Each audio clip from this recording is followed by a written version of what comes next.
Salut les amis, alors aujourd'hui je voulais vous montrer une Kena, voilà, que j'ai acheté, en 1975, donc ça fait 51 ans, dans un magasin de musique dans la ville où j'habitais en banlieue parisienne. À l'époque j'habitais dans la ville de Houille, à côté de, pas loin de la Défense, pour ceux qui connaissent, Nanterre, Sartrouville, Maison Lafitte, voilà, c'est dans ce quartier-là, dans ce coin-là.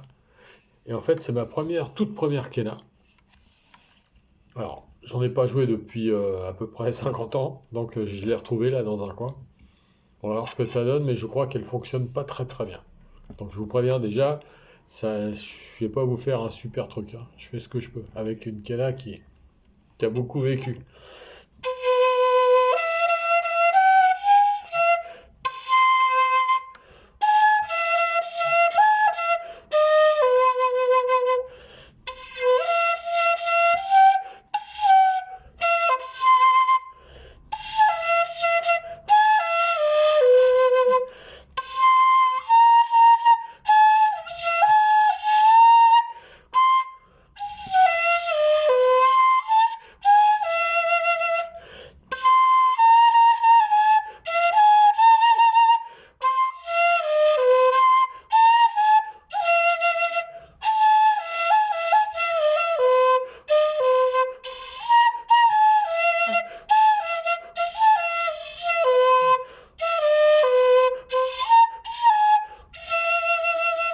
On peut pas faire grand chose de plus, hein. J'ai essayé d'autres morceaux, ça, il y a des notes qui sortent pas.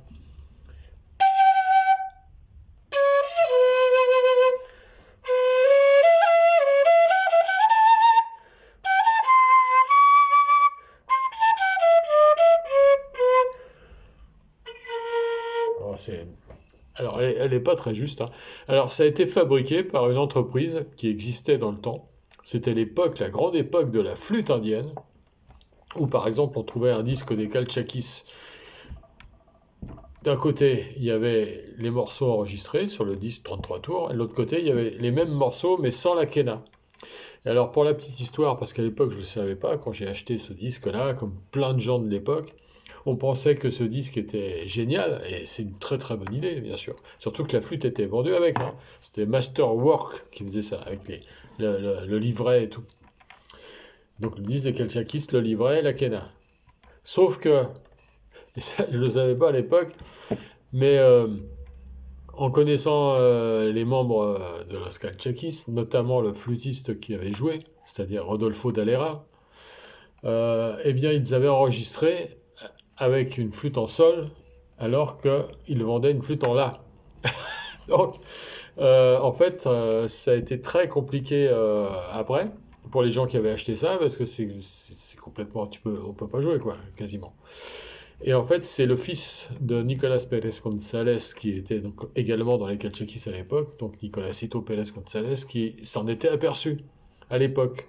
Donc je vous parle de ça, c'est les années 76, 77 par là. Donc c'est pour la petite anecdote. Et ça, c'était donc des Kena fabriqués par donc la Camac de l'époque. Alors on en trouvait partout dans les magasins de musique. Maintenant, trouver une Kena dans un magasin de musique, c'est comme trouver je sais pas, un énorme diamant en bilan son jardin, quoi. C'est impossible. Voilà. Donc, la comparaison est intéressante d'ailleurs. Voilà. Je voulais vous montrer ça. Et non, ça, je vous l'ai déjà montré. Bon, je ferai d'autres vidéos parce que j'ai retrouvé quelques flûtes là. Voilà.